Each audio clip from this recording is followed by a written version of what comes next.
प्रिय बच्चों, मैं हूं धर्मेंद्र सिंह और डीएसटीसी में आपका हार्दिक स्वागत करता हूं। तो चलिए बच्चों, वीडियो शुरू कर लेते हैं। बच्चों, इस वीडियो में स्टार्ट करेंगे कक्षा 10 गणित एनसीईआरटी का चैप्टर नंबर 2 बहुपद, और इसकी एक्सरसाइज है 2.2 और इसका सवाल नंबर है 1 और 1 का करेंगे हम तीसरा खंड बच्चों, क्योंकि इससे जो पहले खंड है वे हम पिछली वीडियो में कर चुके हैं। तो इसका जो तीसरा खंड है वो है 6x की घात 2 -3 और माइनस के 7x। तो चलिए बच्चों, ये खंड हम करते हैं।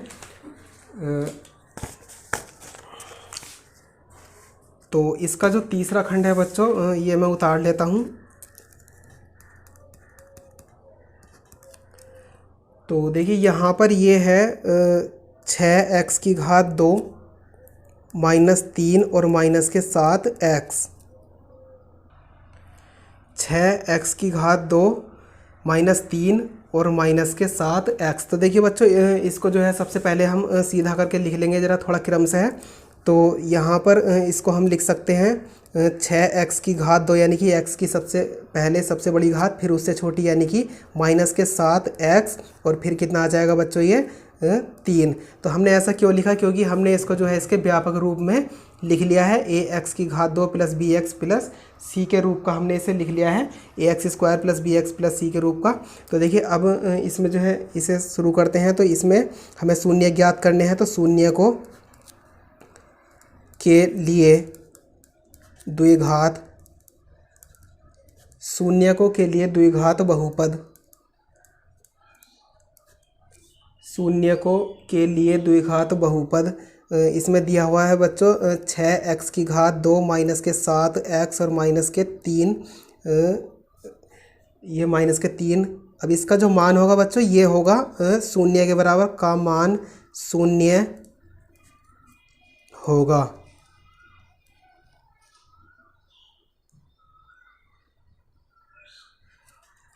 तो देखिए बच्चों, इसमें है शून्य को के लिए द्विघात बहुपद 6x की घात 2 - 7x माइनस के 3 का मान शून्य होगा, ये हमने इसमें लिख लिया है। तो अर्थात इसका क्या मतलब है, इसका मतलब है बच्चों ये जो द्विघात बहुपद है 6x की घात 2 माइनस के 7x और माइनस के कितना 3, तो इसको हम क्या कर देंगे 0 के बराबर कर देंगे। 6x की घात 2 माइनस के 7x और माइनस के 3 बराबर 0। तो देखिए बच्चों, इसमें जो है सबसे पहले हम 6 की गुणा 3 में करेंगे, 6 तिया 18। तो अब इस 18 के हमें ऐसे गुणनखंड करने हैं कि घटा के, क्योंकि ये माइनस है तो घटा के कितना आ जाए, ये 7 आ जाए। तो हम इसके जो गुणनखंड करेंगे वो करके देख लेना खुद। तो इसके जो गुणनखंड है वे हो जाएंगे बच्चों कितने, 9 गुणा कितना 2 यानी कि 9 दूनी 18। देखिए ये कंडीशन तो पूरी हुई, और 9 में से 2 घटाएंगे तो कितना बच जाएगा, 7 बच जाएगा। ये 9 में से 2 घटाएंगे तो कितना बच जाएगा, 7 बच जाएगा। इसलिए हमारी जो दोनों कंडीशन है वे पूरी हो चुकी हैं। तो इसलिए यहाँ पर हम लिख लेंगे इसको 6x की घात 2 माइनस 7 को क्या लिख लेंगे बच्चों 9 माइनस के 2। देखिए यहाँ पर अगर माइनस होता है तो ये संख्या हमें घटा के लानी होती है, और यहाँ पर अगर प्लस होता है तो ये वाली संख्या हमें जोड़ के लानी होती है। तो यहाँ पर देखिए ये x और माइनस का कितना 3 और बराबर कितना है 0। तो यहाँ पर x की और माइनस चिन्ह के अंदर गुणा कर देंगे बच्चों। तो यहाँ पर देखिए 6x की घात 2 और माइनस कितना है बच्चों, यहाँ पर माइनस प्लस माइनस और x की गुणा माइनस प्लस माइनस और x की गुणा 9 में करेंगे 9x, और माइनस माइनस प्लस और x की गुणा 2 में करेंगे 2x, और माइनस से कितना 3 और बराबर 0। तो यहाँ पे अब देखिए बच्चों, पहले 2 पदों में से और बाद के 2 पदों में से हमें कॉमन लेना है। तो पहले 2 जो पद हैं इनमें से कितना कॉमन है बच्चों, इनमें से है 3 कॉमन है और x कॉमन है। तो 3x हमने कॉमन ले लिया, अंदर कितना बचेगा 3 दूनी 6, और x की 1 घात और x की 1 घात 2 हो चुकी है पूरी, और माइनस 3 तिया 9 और x आ चुका है बाहर, और प्लस जो भी चिन्ह यहाँ पर है वही कॉमन लेंगे। और अब देखिए यहाँ पर पद कुछ भी कॉमन नहीं है, तब हम एक कॉमन ले लेंगे, कोई दिक्कत नहीं है। तो यहाँ से 2x ऐसा का ऐसे ही आ जाएगा, और प्लस माइनस माइनस आ जाएगा, इस चिन्ह की इसमें गुणा करके यहाँ लिख देते हैं बच्चों। तो प्लस माइनस माइनस, और एक कॉमन लिया है तो ये 3 ऐसा का ऐसे ही आ जाएगा बराबर 0। तो देखिए बच्चों, यहाँ पर जो दोनों ब्रैकेट हैं ये एक से ही आ चुके हैं, तो एक से ही आएंगे बच्चों। ये नहीं आए तो समझ लो सवाल आपने गलत कर दिया। तो देखिए यहाँ पर ही तो बराबर ही आने हैं, तो हमने ये ब्रैकेट जो भी है हमने कॉमन ले लिया है। तो कितना बचा यहाँ पर, ये ब्रैकेट हमने कॉमन ले लिया तो 3x बचा यहाँ से ये, और यहाँ से 2x माइनस के 3 हमने कॉमन ले लिया तो कितना प्लस के 1 बचा ये, और बराबर में कितना 0। तो देखिए बच्चों यहाँ से एक बार इसको ले लेंगे 0 के बराबर और एक बार ले लेंगे इसको। तो यहाँ से देखिए लिख लेंगे हम इसमें यदि 2x माइनस के 3 बराबर 0, तो यहाँ से 2x बराबर, अब 3 इधर जाएगा तो ये हो जाएगा बच्चों प्लस का, क्योंकि इधर माइनस में है। तो यहाँ से x बराबर 3 और ये 2 इधर x की गुणा में इधर जाएगा तो बटे में जाएगा। तो ये x का मान कितना निकल गया है यहाँ से 3/2। तथा अब दूसरा जो गुणनखंड था वो था 3x प्लस के कितना 1 और बराबर कितना 0। तो यहाँ से x का मान निकालेंगे तो 3x और बराबर, पहले 1 को इधर लेके जाएंगे, इधर प्लस में इधर जाके माइनस का हो जाएगा, और यहाँ से x बराबर -1 और ये 3 इधर x की गुणा में इधर जाएगा तो बटे में जाएगा, यानी कि x बराबर -1/3 हो जाएगा। तो अब हम इसमें लिख देंगे बच्चों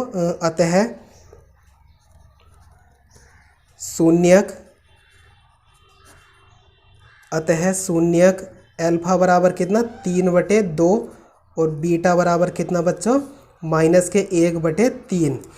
तो दोनों ही शून्यक हमारे निकल चुके हैं बच्चों। तो इसमें जो है बच्चों सत्यता की जांच और करनी है, तो सत्यता की जांच हम कर लेते हैं। तो इसमें जो है सबसे पहले चलिए लिख लेते हैं सत्यता की जांच।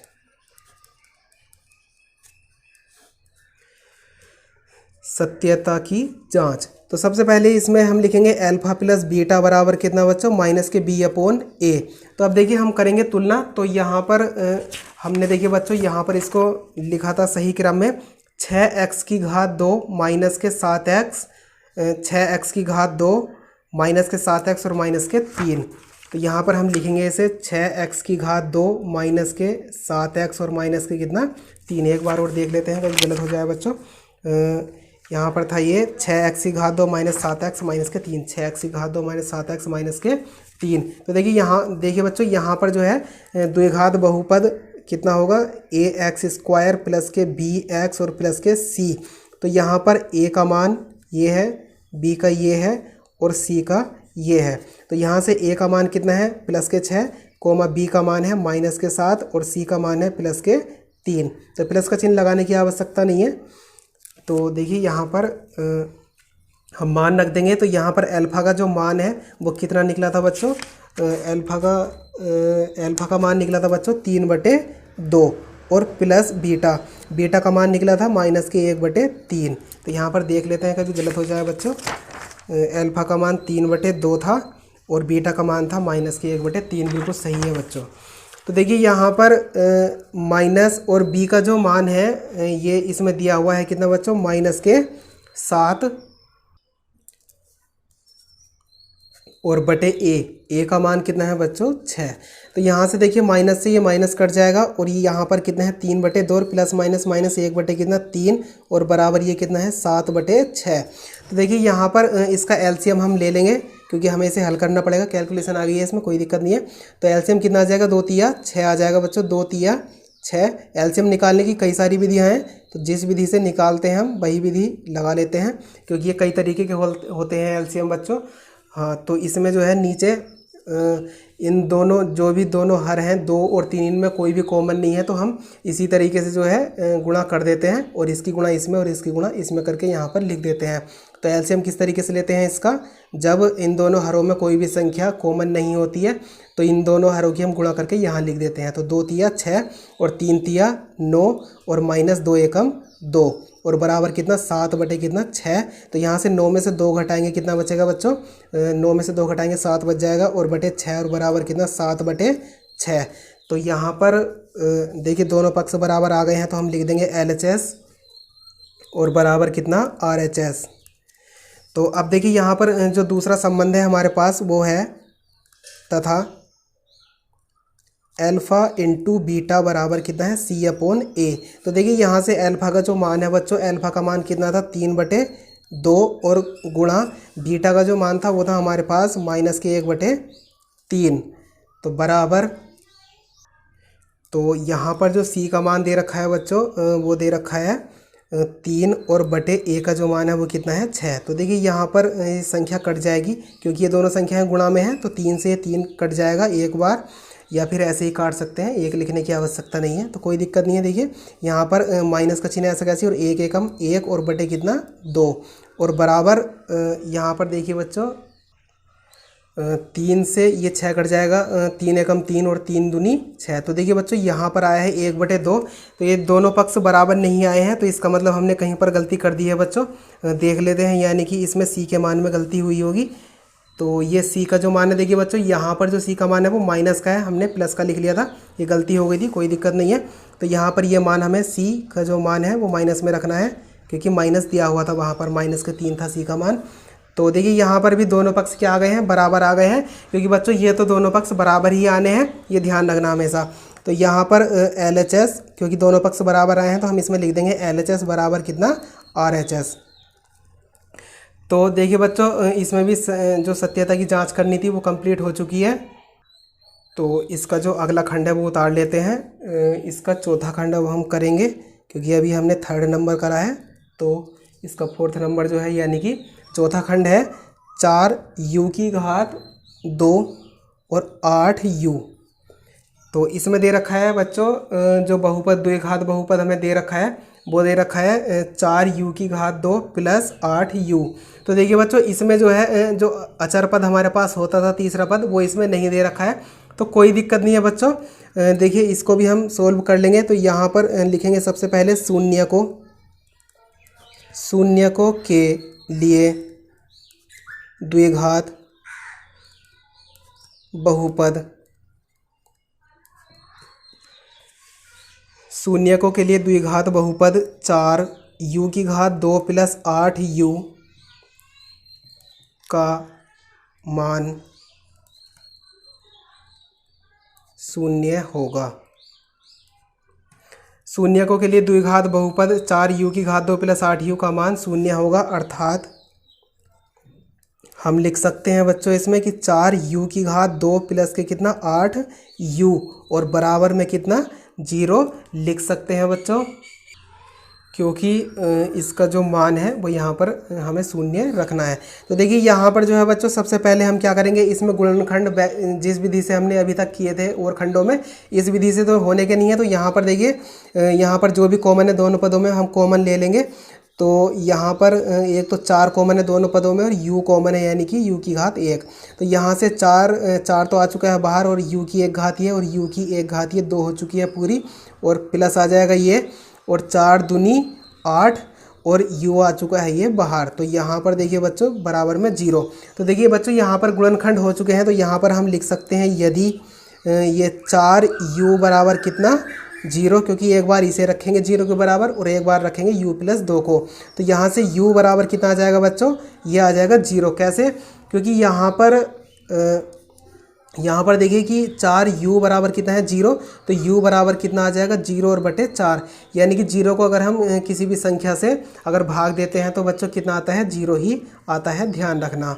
तो यहाँ पर ये u का मान 0 आ चुका है, तथा अब हम इसको लेंगे यानी कि u प्लस के 2 बराबर कितना 0, तो u बराबर कितना आ जाएगा, u बराबर आ जाएगा बच्चों माइनस के 2, क्योंकि 2 इधर प्लस में है, इधर जाएगा तो माइनस का हो जाएगा, यानी कि u बराबर कितना आ चुका है ये 2।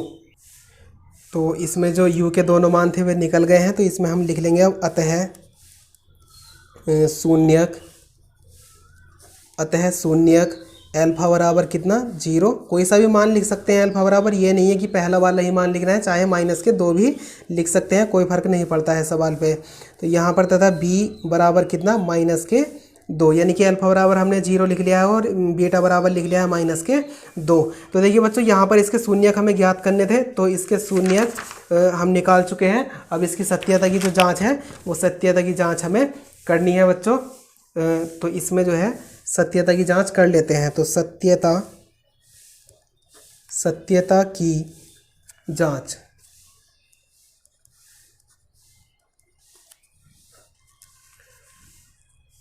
तो देखिए बच्चों, इसमें सत्यता की जांच तो सबसे पहले हम यही लिखेंगे, अल्फा प्लस बीटा और बराबर में कितना है माइनस के बी अपॉन ए होता है। अब देखिए यहाँ पर जो द्विघात बहुपद हमें दे रखा था वो था 8 यू की घात 2 और 8 नहीं है 4 यू की घात 2 प्लस 8 यू, इतना ही दिया हुआ था। तो इसमें जो तीसरा पद था वो नहीं था, तो हम उसे 0 लिख सकते हैं, कोई भी दिक्कत नहीं है। तो यहाँ पर द्विघात बहुपद जो है व्यापक रूप में इस तरीके से लिखा जाएगा, ए यू के पदों में ही लिखा जाएगा, क्योंकि यहाँ पर जो चर है वो यू दे रखा है बच्चों, एक्स नहीं है इसमें, तो कोई दिक्कत नहीं है। ए यू की घात 2 प्लस बी यू और प्लस सी।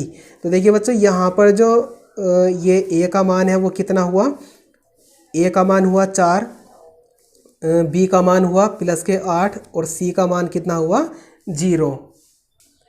तो ये सभी मान हम लिख लेते हैं बच्चों इसमें। तो यहाँ पर अल्फा का जो मान था वो हमने अभी निकाला है 0 और बीटा का मान निकाला है हमने अभी माइनस के 2 और बराबर माइनस, और बी का मान कितना है बच्चों, बी का मान है ये 8, तो यहाँ से हम 8 रख देंगे और ए का मान कितना है 4, ए का मान है बच्चों यहाँ पर 4। तो यहाँ पर ये 0 हट जाएगा और प्लस माइनस माइनस आ जाएगा और ये 2 आ जाएगा, ऐसा का ऐसी, और ये यहाँ पर 4 दूनी 8, तो ये बच जाएगा माइनस के 2। तो दोनों ही पक्ष बराबर आ चुके हैं बच्चों इसमें, तो हम इसमें लिख देंगे LHS बराबर RHS। और अब इसमें जो अगला संबंध है बच्चों हमारे पास है वो तथा अल्फा गुणा बीटा या अल्फा इंटू बीटा बराबर कितना C अपॉन A। तो यहाँ पर देखिए बच्चों, ये अल्फा का जो हमने मान निकाला था अभी, कितना निकाला था 0, और गुणा बीटा का मान हमने निकाला था कितना माइनस के 2, यानी कि अल्फा का मान 0 और गुणा बीटा का मान कितना माइनस के 2, और बराबर सी का मान कितना है 0 और ए का मान कितना है बच्चों 4। तो यहाँ पर 0 की अगर किसी भी संख्या में गुणा करेंगे तो 0 ही आएगा, और 0 को किसी भी संख्या से भाग देंगे तो 0 ही आएगा। तो यहाँ पर भी देखिए, तो बच्चों दोनों पक्ष जो है बराबर आ चुके हैं, तो इसमें हम लिख देंगे LHS बराबर RHS। तो इसके जो दोनों पक्ष हैं बच्चों दोनों ही बराबर आ चुके थे, 0 बराबर कितना 0, 0 बराबर 0, इसलिए हमने लिख लिया था बच्चों, क्योंकि दोनों पक्ष बराबर आ गए हैं इसलिए हमने इसमें लिख लिया LHS बराबर RHS। तो देखिए बच्चों, इसमें जो सत्यता की जांच थी वो भी कंप्लीट हो चुकी है, और इससे आगे के जो सवाल हैं बच्चों वे करेंगे हम अगली वीडियो में। तो उम्मीद करता हूं बच्चों आपको हमारी ये वीडियो पसंद आई होगी। यदि आपको हमारी ये वीडियो पसंद आई है तो वीडियो को कर दीजिए लाइक, और अपने दोस्तों में कर दीजिए इसको ज़्यादा से ज़्यादा शेयर। और हाँ, चैनल पर पहली बार आए हैं तो चैनल को कर लीजिए सब्सक्राइब, और साइड में आ रही ऑल नोटिफिकेशन बेल पर भी क्लिक कर लीजिए, ताकि आपको हमारी लेटेस्ट वीडियो की इन्फॉर्मेशन सबसे पहले मिलती रहे बच्चों। तो चलिए मिलते हैं अगली वीडियो में।